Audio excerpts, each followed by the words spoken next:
Radhe Radhe guys हजुरहरूलाई कस्तो छ सन्चै हुनुहुन्छ होला। आज मेरो भ्लग आज तपाईलाई सृजनाको भ्लगमा स्वागत छ। आज हामी के गर्ने भनेर बसिरहेको बेला बुहारीले के रे बुहारी आलु चाट बनाएर खाऊँ रे। त्यही भएर हामीले सबै काटेर राखिसकेका छौँ। किन हाँस्नु भएको छोरी? ल काटेर रेडी गरेको छौँ। त्यो एउटा ससको लागि मात्र हो। हेर्नुहोस् त हामी के तयार गरेर राखेको छ। हेर्नुहोस् त हेर्नु ल। मैले चाहिँ पहिले नै काटेर सबै रेडी गरेर राखिसकेको छु। सबै एकै ठाउँमा मिसाएर राख्दैछु। यहाँ आलु अलिकति थियो, त्यो आलु पनि आलु चिल्ली अनियन सबै काटेर हामीले रेडी गरेर राखेको छौँ। कागती चाहियो, कागती छ हामी कहाँ यहाँ। यसमा हामी के हाल्ने बुहारी? यो चाहिँ हामीले यो आलु चाटको लागि हामीले यहाँ मसला बनाउँदैछौँ। यसलाई के भन्छ? सरी गाइस, मसला होइन सस बनाउँदैछु। यहाँ मेरो बुहारीले सस बनाउँदै हुनुहुन्छ। हेर्नु है त यतिको बाक्लो त चाहिन्छ होला। हजुर भन्छ ओके दिसँग जानुहोस्। हजुर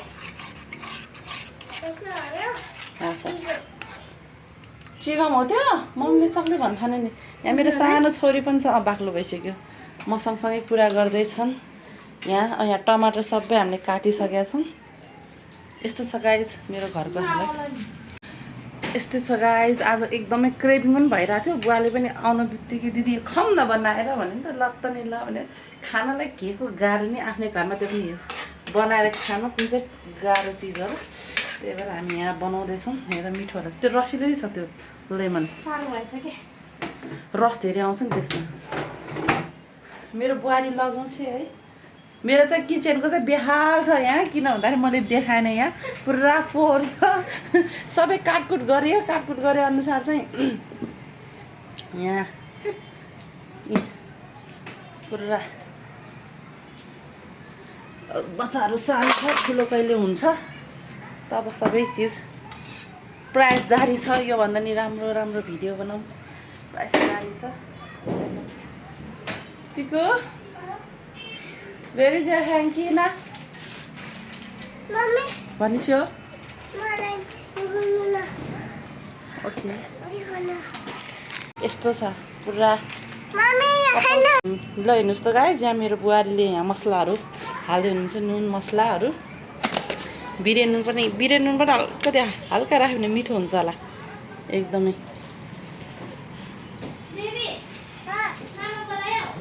जानुहोस् त छोरी मामा। अब हामी खानेवाला छौँ। जिजुलाई पनि बोलाउनु जाऊ। दिजुलाई यो चाहिँ अलिकति आलु छ। अहिले यसको के छुट्टै के गर्ने भनेर हामीले यहाँ यत्तिकै राखेको कट गरेर छैनौँ यो। ल यहाँ बिर्यानी हालिसक्यो। हेर्दै खाऊँ। मेरो त बोरिङ भइसक्यो। जानु यसमा हामी चाउचाउ हाल्ने कि नहाल्ने? ल जाऊ छानु चाउचाउ किनेर ल्याउनु भन्नु जाऊ। जाऊ पैसा। यस्तै हो हामी आमाजु बुहारी भए पनि मिल्छौँ न। हामी के खाने भन्छ बाहिरको भन्दा त मलाई त घरकै खानु मन लाग्छ। त्यही भएर घरकै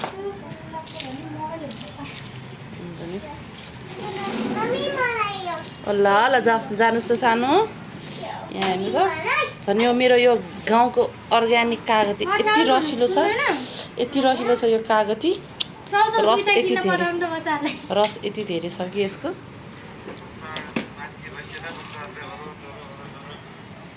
ल सानो छर्नुहोस् त एकछिन मम्मीको। हजुरले लिएर आउनु न, हामी हजुर पनि माथि आउनु। हजुर आउनु न माथि। र भ्लग बनाउँदैछु आज मेरो दिन। हजुरले छिटो न, भोक लागिसक्यो भनेको तल बसेर। यहाँ मेरो बुवाले भोक लागिसक्यो भनेर फोन गर्दैछ।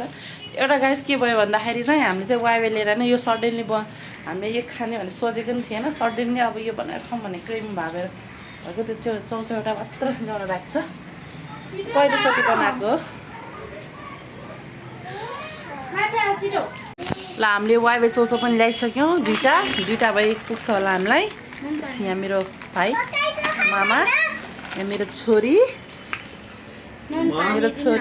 ओके मेरो जेठी छोरी यहाँ पुरा म दिन्छु। हामी पानी रे यहाँ अब हामी बनाउँदैछौँ आलु चाट हामी एउटा चिज चाहिँ ल्याउन बिर्स्यौँ त्यही पनि बिनै बनाएर खाने अनि लसो गर्नु न ल ठिक छ यो पनि फोरौँ न गाइस हाल्नु पर्दैन ल मामा यो राख्नु सस हाल्नु ओके यो प्याज हाल्नु पुग्छ टमाटर छ नि टमाटर चाहिँ हालेन हामीले नखाने भने जस्तो लागेको थियो मेरो बुढाले पानी हाम्रो नखाने भने जस्तो लागेको थियो दाजुले मेरो बुहारी नानी क्यामेरामा नराख्नु भन्छ आफूलाई फेरि कस्तो मेरो भाइ हेर न हाल्नुपर्छ खानेकुरातिर फोकस बनाउँ है त कसरी यसले चलाउने हो कि के बुढा हुँदैन चलाउने चिज अलि ठुलो बाटा चाहिने के तेल अलि तेल चाहिने यहाँ पनि छ नि टाउको अहिले धेरै होइन आज आउँदैन हिजो भिडियो बनाउ यो टमाटर एकछिनले छिट्टै बनाउने रे अहिले पुगेन भने वाउ झन् यो आफ्नो बारीको यो कागती मलाई यति मनपर्छ यति रसिलो छ कि हेर्नु न आमामा अलिक काटेर देखाउँदैन निचोड्ने बेला यहाँ पसलको जस्तो होइन यो कागती एकदमै आफै रुखबाट पाकेर पुरा हामी त गाउँले पाराको हुने होइन गाइज गाउँले मान्छेले यति दुःख नगरेको सहरको मान्छे यसरी बसी बसी कहाँ खान पाउँछ हुन्छ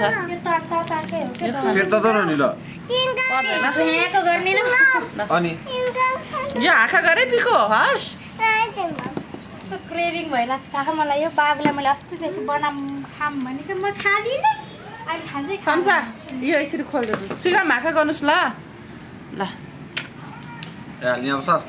सबै बेसार हाल्दैन हौ यसमा बेसार हाल्दैन सस हाल्नुहोस् न सस कागती काट्नु पर्यो पहिला सस हाल्नु क्या डेन्जर बिरे नुन छैन बिरे नुन हाल्नु पनि कायदा पो हुन्छ अरे नुन भन्दा नि म त बिरे नुन मुखमा हेर्नुहोस् त यस्तो हुँदैछ अलिक धनियाँ छर्किने कि धनियाँ चाहिँ नहालौँ लाभा पालु धनियाँ तेलमा होला त्यो पखाल्नु पनि होला के भयो ल त्यसो भए त्यो गरौँ अलिकति मात्र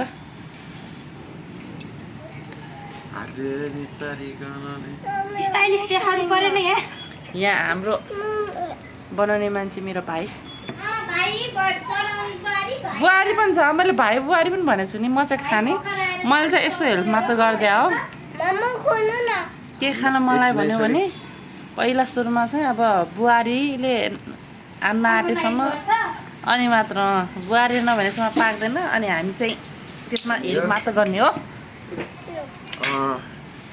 ल हेर्नुहोस् न कति मजाको कागती निचोरेछ ल यहाँ चपिङ बोर्डमा काटौँ न खान्छ त मेरो हात अमिलो छ ए अमिलो मिल्दैन छि छोरी यता कक्रोच आएछ नि अलिक खानु ल एकछिन पहिले यो खाने हस् सस हालेर चलाउनु ल सस हाल्नु त मेरो भाइ हालिसक्यो मैले यो पनि हालेँ सेतो नुन पनि हालेँ एकदम स्पाइसी होला भने मात्रै राखेँ भनेर ल्याएको हो के ल भयो होला होइन है ठिक छ पसलले त्यहाँ मैले चिनी राखेर गुल्यो भने के गुल्यो सस्ता हाल्छ नि है दिदी देखेँ त्यही भएर मलाई चटपटे पसलको होटेल खोलिदेऊ भने कि म पर्फेक्ट चटपटे ल है यहाँबाट मेरो बुहारीले नयाँ बिजनेस सुरु गर्ला जस्तो छ पहिला चाकेर हामी पहिलो दर्शक ग्राहक बेबी यो ननिला मिल्नु हुँदैन गिलो त हुन्छ सबै हाल हल्का हुन्छ सबै हाल्नु सबै हाल तर त्यति हालेर चलाउनुहोस् न ओ मेरो त हेर आलु काट्नु बिर्सेछ गाइज आयो नि सानी त सेरी छ नभन सानी उमाउनु पोखेछ गाइज के हुँदैन हामी सफा गर्नु घरमा सबै सरसफाइ दिनुहुन्छ पखाल्नु गर्नु हजुर भन्दैछ न के अरे किलो भएन के बुढा खगन काट त्यो कति मात्रै हो वाह हेर्नुहोस् त गाइस हाम्रो स्पेसल धनियाँ गाजर आलु कहाँ चाट राखेछ भने विथ चौसो हालेर ल चाट के चाट चाट सबै हालिसक्यो कान्छु चाट पनि हाल्यो सबै चाट हालिसक्यो मसला थियो नि हाल्नु पर्ने भएर अच्छा प्याज स्याज खाँदैन होला अँ, ल गरेर त धेरै नहालिदिनु ल है साथीहरू हामी चाहिँ एउटै बाटामा खान थाल्यौँ खाएर चाहिँ चाखेर हेर्नु पऱ्यो है त पहिला मामा पहिला- रियाक्सन हेरौँ ल पहिला मेरो छोरीकै रियाक्सन छोरी टेस्ट गरेर भन्नुहोस् त मेरो चाहिँ नखिच्नु कस्तो छ बुढा ल मामा कस्तो छ भन्नु न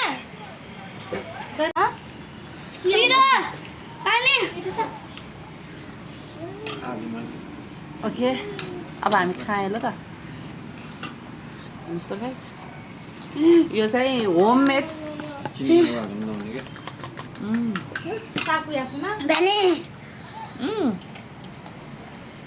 मेरो चाहिँ बिरयानी हालौँ अलिकति बिरयानी पुगेन रहेछ दामी यसरी बनाएर खाँदा मेरो इच्छा पुरा भयो नापिको आमा गर्नुहोस् त के खाएको चल्यास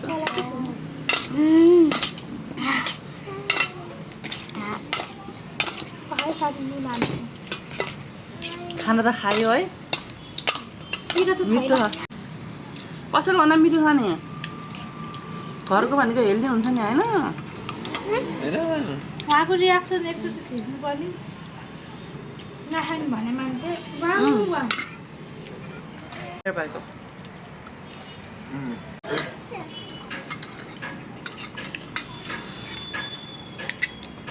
मलाई पनि यसरी खान मन लाग्छ हिजो हामी छोरी आज हिजो हजुरले बनाइदिनु भयो है कसले चटपट बनायो कसले अहिले भन मैले तुल्यो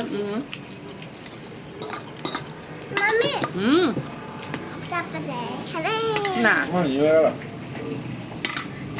ना छोरी यहाँ आउनुहोस् त चिनाउँछु ठिक हो किन छोरी खाना आउनु न पा आलु चाट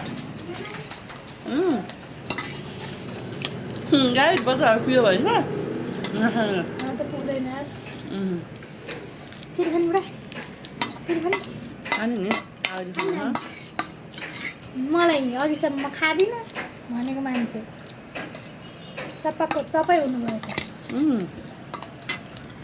त एकबाट बनाएको चिनी सजिलो निकाल। लाग्छ हाका गर्नुहोस् त सानो मुसान पनि पिरो एकदम भएन मिठो छ हौ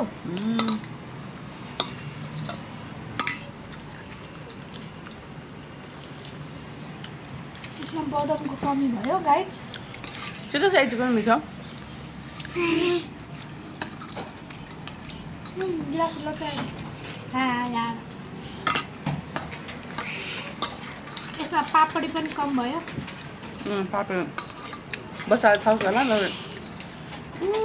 मिठो ओके गाइज हामीले घरको स्पेसल आलु चाट बनाएर खायो होइन एकदम मिठो मिठो लाग्यो यसरी घरमा बनाउनु थाल्यो हाम्रो पसलमा पनि धेरै मिठो हुँदो रहेछ सो म साथीहरूलाई के भन्न चाहन्छु भन्दाखेरि आफूले घरमा बनाएर खानु होला बाहिर बजार पनि धेरै मिठो हामीले खाइसक्यौँ साथीहरू ठिक थ्याङ्क यू तपाईँले हाम्रो भिडियो हेर्नुभयो त्यसको लागि धेरै धन्यवाद छ तपाईँले यदि भिडियो मन परेको छ भने भिडियोलाई कमेन्ट सब्सक्राइब अनि सेयर गरिदिनु होला है त बाई